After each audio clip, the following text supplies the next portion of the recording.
bahwa memang benar ada isu, bukan isu lagi, fakta penguntitan di lapangan. Pasukan elit anti-teror Densus 88 yang tugasnya nangkepin teroris tiba-tiba malah ketahuan mengikuti seorang petinggi Kejaksaan Agung yang lagi makan malam di sebuah restoran di Cipete. Setelah dilakukan pemeriksaan terhadap yang menguntit, ternyata di dalam HP yang bersangkutan itu diketemukan profiling daripada Pak Jampitsus.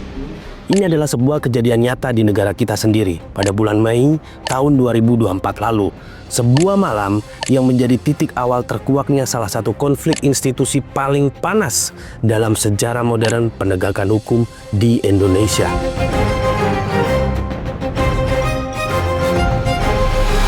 Hari ini kita bakal bedah tuntas sebuah drama perang bintang yang ngelibatin Kejaksaan Agung, kepolisian, pasukan khusus militer, sampai berangkas rahasia berisi puluhan kilo emas murni yang disembunyiin. Dan kita mulai cerita ini dengan mundur ke bulan Mei 2024. Waktu itu, Kejaksaan Agung di bawah Jaksa Agung Muda Bidang Tindak Pidana Khusus atau biasa kita sebut dengan Jampitsus, yaitu Bapak Febri Ardiansah, lagi nanganin sebuah kasus mega korupsi tata niaga komoditas timah. Dan gak tanggung-tanggung, angka kerugian negaranya itu ditaksir menyentuh 300 triliun rupiah. Nah, karena nanganin kasus kelas atas, pengamanan buat Jampitsus di-upgrade ke level tertinggi. Beliau dikawal langsung sama polisi militer atau PM TNI. Dan saat malam kejadian di restoran Cipete, Pak Febri ini itu nggak sendirian. Ada pasukan PM TNI yang ngawal beliau, dan PM TNI ini itu emang insinya udah terlatih banget, Bray. Mereka nyadar ada yang nggak beres. Ada orang-orang yang mencurigakan yang mengikuti mereka. Dan tanpa nunggu lama, pengawal dari PM TNI ini langsung bergerak secara taktis. Mereka menyergap salah satu orang yang diduga penguntit di lokasi. Dan pas ditangkap, diinterogasi dan digeledah, plot twist pertama di drama ini, orang yang nguntit itu ternyata bukan orang sembarangan. Dia adalah Bribda Iqbal Mustafa, seorang anggota aktif dari Densus 88 Anti Teror Polri. Dan setelah itu, saat handphone Bribda Iqbal ini diperiksa, isinya itu ternyata bukan chat biasa. Di situ ada diduga data profiling super lengkap tentang Jampitsus. Mulai dari kebiasaannya, rute perjalanannya, sampai ada file-file yang berkaitan dengan berkas kasus timah 300 triliun. Nah, besokannya, situasi di sekitar gedung Kejaksaan Agung ini benar-benar tiba-tiba mendadak mencekam. Diduga ada konvoi pasukan Brimob kepolisian, lengkap pakai rantis dan kendaraan taktis. Di sana, kendaraan ini tuh muter-muter di depan gedung Kejagung. Di sisi lain, nggak mau kalah gertak, Kejaksaan Agung akhirnya dijaga ketat, nggak cuma pakai satpam, tapi pakai pasukan militer TNI dan lengkap dengan senjatanya. Nah, yang menjadi pertanyaan besarnya, kalau posisi Kejaksaan Agung saat itu memang benar-benar lagi di atas angin karena berani ngusut kasus raksasa, kenapa tiba-tiba di bulan Oktober negara mengeluarkan sebuah mesin tempur baru yang seolah-olah sengaja diciptakan untuk melakukan serangan balik secara legal?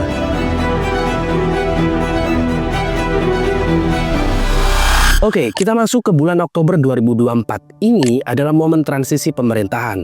Dan tepat bulan ini, Presiden menandatangani sebuah Perpres atau Peraturan Presiden. Perpres ini melahirkan apa yang disebut dengan Kortas Tipikor atau Kops Pemberantasan Tindak Pidana Korupsi. Nah, Kortas Tipikor ini posisinya ada langsung di bawah kendali Kapolri.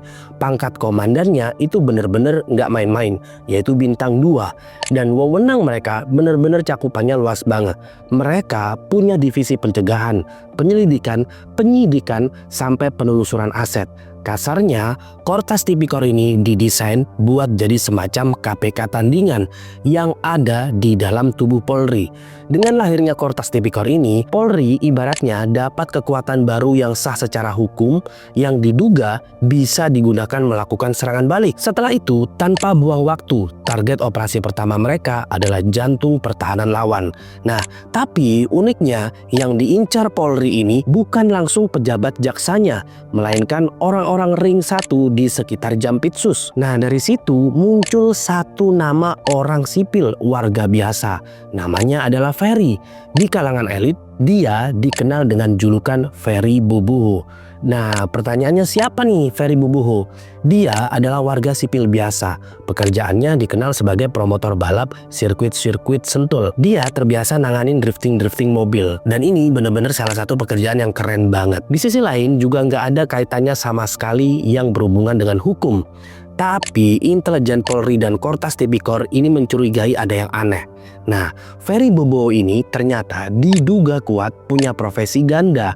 Pertama, dia diduga menjadi Markus alias maklar kasus, sekaligus debt collector VIP buat nyelesain urusan kasus-kasus kakap yang lagi stuck di Kejaksaan Agung. Nah, modusnya gini teman-teman, kalau ada pengusaha atau pejabat yang kena kasus gede di Kejagung dan mereka pengen hukumnya diringanin, asetnya nggak disita semua, atau kasusnya diberhentikan sementara, mereka semua larinya ke Ferry.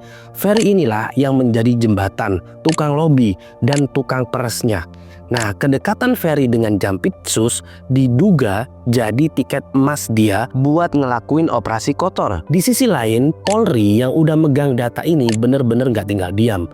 Masuk ke bulan Juli 2025, Kortas Tipikor nurunin tim Densus 88 untuk mengintai pergerakan Ferry Boboho. Tapi apa yang terjadi di lapangan ini benar-benar di luar nalar. Ada sebuah anomali yang membuat kita mikir, sekacau inikah negara kita? Nah, saat anggota Densus 88 ini lagi asik ngintai Ferry, tiba-tiba mereka malah disergap, ditangkap, diinterogasi. Nah, pertanyaannya sama siapa? Sama komplotan preman atau sama orang tertentu? Bukan. Anggota Densus 88 ini disergap oleh anggota BAIS TNI. Buat yang belum tahu, BAIS itu adalah Badan Intelijen Strategis, kayak semacam intelijen tingkat tingginya militer. Dan menariknya, anggota BAIS TNI ini bergerak menyergap polisi yang diduga atas suruhan si Ferry Boboho. Buat kalian yang masih bingung, sekarang kita cerna pelan-pelan informasinya. Kalian bisa bayangin, ada seorang warga sipil, seorang promotor, seorang warga biasa kayak kita.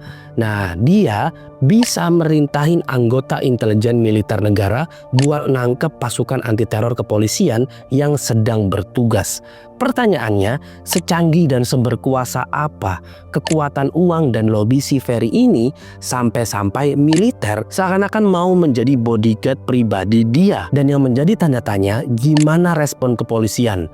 Nah, 3 hari setelah insiden penyergapan intelijen itu, Polri langsung mengerahkan kekuatan penuh. Gak ada ampun. Mereka ngerobohin pertahanan si Markus ini dan resmi menangkap Ferry Boboho. Penangkapan Ferry ini itu ibarat nangkap ikan paus yang di dalam perutnya itu masih banyak sekali harta karun yang bisa digali lagi. Kok bisa? Karena Polri tahu, Bray, Ferry pasti ninggalin jejak uang dalam jumlah yang sangat fantastis. Dan yang menjadi pertanyaan besarnya, kemana dan di mana si Ferry Boboho ini menyembunyikan semua harta haram hasil perasannya selama bertahun-tahun? Seberapa gila penemuan polisi saat membongkar markas rahasianya? Nah, kita akan masuk ke bulan Juli 2026, tepat kejadian operasi yang hasilnya benar-benar sangat mengejutkan.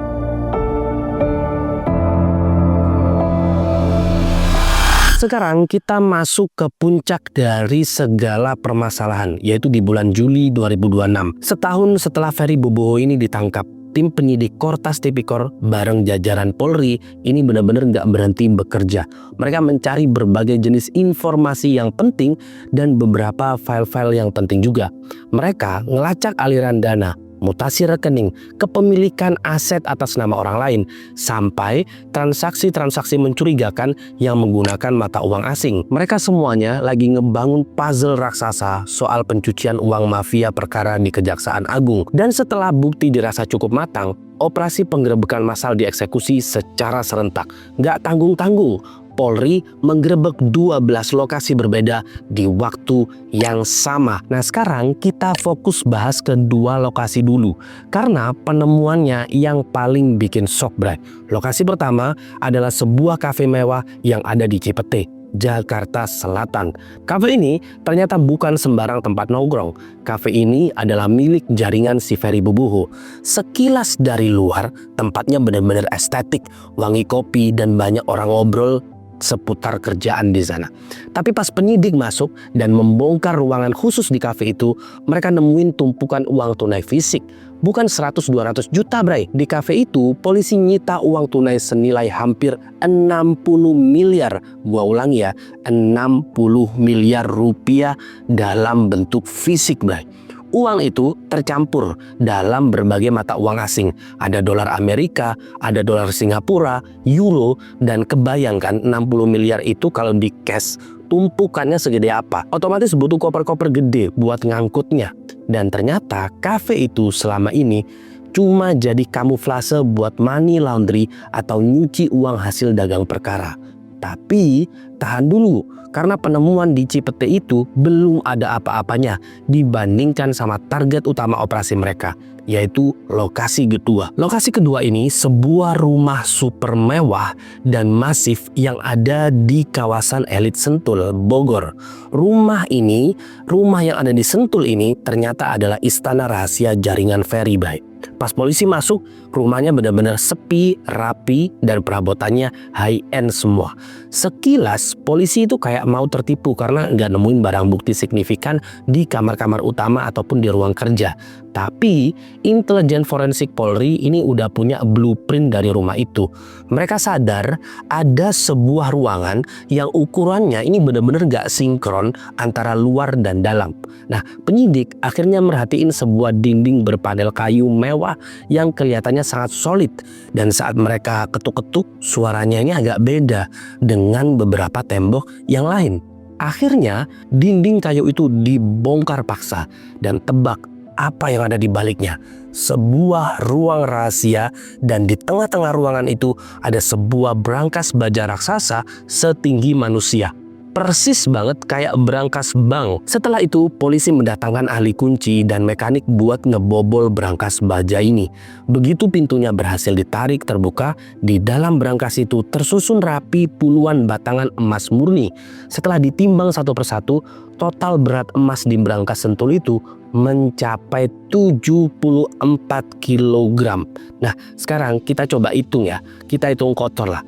Anggaplah harga emas tahun 2026 itu kurang lebih sekitar 1,3 juta sampai 1,5 juta per gramnya. 74 kilo itu sama dengan 74.000 gram. Berarti nilai emas di brankas itu nyentuh sekitar 100 triliun. Bukan Bray. Sorry. Saking gedenya ya. Kurang lebih sekitar 100 miliar lebih. Dan itu baru emasnya doang. Belum ditambah gepokan uang valuta asing yang ditaruh di rak bagian bawah brankas itu. Dan ini bukan lagi sekedar tuduhan omong kosong polisi ke pihak Kejagung. Brankas emas dan uang 60 miliar di kafe Cipete adalah barang bukti fisik yang nggak bisa dibantah lagi. Tapi dari mana sebenarnya sumber muara aliran dana raksasa ini? Kasus-kasus korupsi macam apa yang disetting dan dimainkan oleh kelompok ini sampai mereka bisa menimbun emas puluhan kilo di dinding rumah? Nah, jawabannya ada di balik 3 mega skandal ini, Bray.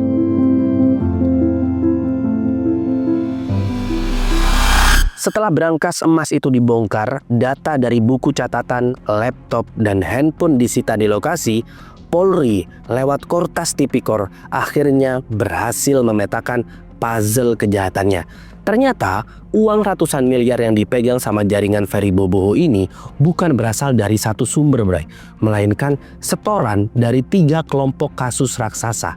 Nah, kasus-kasus ini benar-benar mega skandal yang selama ini dihandle atau diatur di internal Kejaksaan Agung. Sekarang, mari kita bedah 3 mega skandal itu satu persatu. Skandal pertama, korupsi batubara PLTU kurang lebih sekitar tahun 2018 sampai 2026. Kasus ini adalah kasus yang dampaknya benar-benar langsung dirasain sama kehidupan masyarakat bawah. Jadi ada kong kali kong gila-gilaan soal suplai atau pasokan batubara untuk pembangkit listrik tenaga uap atau PLTU di wilayah Sumatera selama 8 tahun dari 2018 sampai 2026. Mafia batubara ini ngurangin kualitas atau jumlah tonase batubara yang harusnya dikirim ke PLN. Akibatnya apa? Negara rugi sampai 5 triliun dan yang lebih parahnya lagi karena pasokan energinya dikorupsi. PLTU nggak bisa kerja maksimal dan ini yang diduga jadi penyebab kenapa Pulau Sumatera sempat mengalami blackout atau mati lampu massal selama berhari-hari. Dan kalian bisa bayangin keadaan-keadaan seperti itu di rumah sakit. Seperti mungkin aja terjadi mesin inkubator bayi mati, industri kecil juga bangkrut, bahkan mungkin ibu-ibu rumah tangga yang mempunyai kulkas di rumahnya bahan makanannya bisa busuk. Dan semuanya menderita cuma gara-gara oknum di atas lagi ngeruk duit batubara buat dijadiin emas di Sentul. Dan pas kasus ini mau diusut ke Kejagung, disinyalir disitulah masuk setoran keamanan lewat Markus tadi biar kasusnya nggak kemana-mana. Setelah itu ada skandal kedua. Skandal kedua ini adalah pencucian aset sitaan Asabri dan Jiwasraya. Kalau kalian ngikutin berita beberapa tahun ke belakang, ada kasus Asabri dan Jiwasraya. Ini kasus di mana duit pensiunan, duit prajurit TNI, duit rakyat yang nabung di asuransi dirampok puluhan triliun sama koruptor pasar modal. Pelakunya udah divonis, terus aset-aset mereka kayak tanah, gedung, mobil mewah itu disita sama Kejaksaan Agung buat dibalikin ke kas negara. Tapi apa yang terjadi? Berdasarkan temuan Polri, diduga kuat ada oknum dari ring dalam Jampitsus yang malah main mata. Aset-aset sitaan yang harusnya dikelola transparan malah dimainkan dan dicuci lagi. Duit hasil mainan aset Jiwasraya ini disinyalir diputarin lagi buat bikin gurita bisnis baru. Mulai dari bisnis kuliner kayak kafe yang di Cipete tadi sampai penukaran valuta asing atau money changer buat nyamarin jejak uang sitaan tersebut. Nah, ibaratnya udah jatuh tertimpa tangga, duit prajurit udah dirampok koruptor. Barang sitaannya dikorup lagi sama oknum penegak hukumnya, baik. Setelah itu ada skandal ketiga. Skandal ketiga ini adalah intervensi utang piutang anak perusahaan BUMN. Ini lebih gila lagi karena mainnya udah di ranah wewenang kekuasaan. Ada kasus soal utang piutang besar yang ngelibatin anak perusahaan BUMN raksasa, yaitu Krakatau Steel. Harusnya ini adalah masalah perdata biasa antar perusahaan. Tapi dengan kekuatan lobby-melobi, ada dugaan oknum pejabat menggunakan wewenang dan kop surat resmi institusi buat mengancam, mengintervensi, dan merekayasa urusan utang ini. Ujung-ujungnya apa? Ya minta jatah, biar utangnya bisa diatur, dihapus, atau direstrukturisasi secara curang. Ketiga skandal raksasa inilah yang menyumbang aliran uang ke kantong para makelar dan pelindung mereka. Tapi di balik semua intrik kotor dan timbunan uang tunai ini, ada satu pertanyaan yang sangat-sangat mendasar. Kenapa institusi sipil sekelas Kejaksaan Agung sampai harus meminta perlindungan langsung dari militer? Apa yang sebenarnya sedang diperebutkan di tingkat elit politik di atas sana?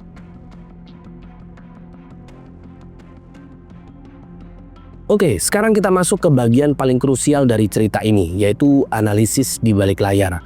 Karena kalau kalian cuma ngelihat kejadian ini sebagai ajang polisi nangkep koruptor di kejaksaan, ya berarti kalian cuma ngelihat ujung esnya aja, bray. Gini teman-teman, mari kita bedah soal kontroversi militer ini.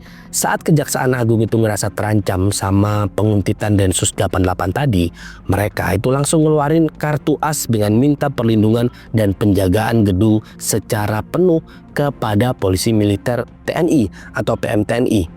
Dasar hukum yang mereka pakai saat itu adalah Peraturan Presiden atau Perpres nomor 66 tahun 2025. Kedengarannya sah-sah aja. Presiden ngeluarin Perpres, Kejagung pakai itu buat panggil TNI. Ternyata banyak pakar hukum tata negara yang berkomentar bahkan beropini secara khusus bahwa ini adalah salah satu bentuk cacat hukum secara hierarki peraturan perundang-undangan.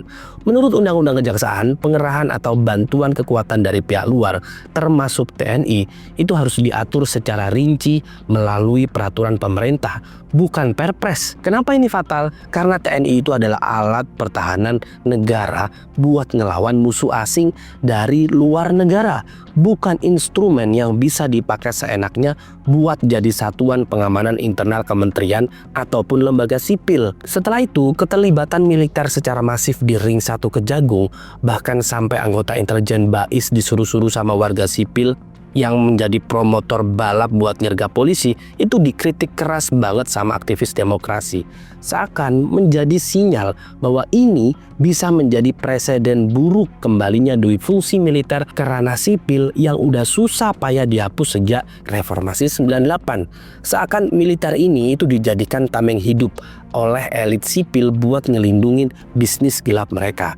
Tapi kalau kita lihat lebih jauh lagi, mundur selangkah, ngelihat papan caturnya secara keseluruhan, kita bakal sadar ada satu hal yang cukup mengejutkan. Ada sebuah narasi bahwa rangkaian kejadian dari 2024 sampai ditemukannya berangkas emas di Juli 2026 ini bukanlah murni penegakan hukum. Ada beberapa yang berpendapat bahwa di periode ini Indonesia lagi ngalamin pergantian penguasa. Ada dua kubu politik raksasa yang seakan-akan berselisih. Nah, kubu pertama adalah fraksi lama, sisa-sisa elit dari rezim pemerintah yang lama, yang disinyalir masih punya kendali ataupun kontrol dengan cara menggunakan Kejaksaan Agung buat ngelindungin aset-aset mereka dan nyerang lawan politiknya pakai isu korupsi. Setelah itu ada kubu kedua, yaitu penguasa baru yang mencoba mengambil alih kendali penuh atas negara, dan senjata yang dipakai sama penguasa baru ini adalah Polri dan KPK, atau dalam hal ini yaitu inovasi barunya terkait Kortas Tipikor. Jadi apa yang kalian tonton lewat berita penangkapan, penyitaan emas itu seakan menjadi politik saling sandra. Tapi apakah itu benar atau tidak hanyalah sebuah narasi yang beredar.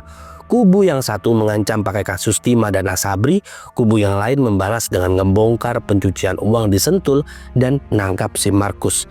Seakan-akan mereka saling serang pakai instrumen penegak hukumnya masing-masing. Dan cerita malam ini harusnya cukup untuk membuat kita sadar bahwa musuh terbesar negara ini bukan cuma preman di jalanan, bukan cuma hutang, tapi oknum elit yang mengenakan seragam, yang ngomongnya lantang soal keadilan. Tapi di belakang layar ternyata mereka nimbun puluhan kilo emas dari penderitaan rakyat.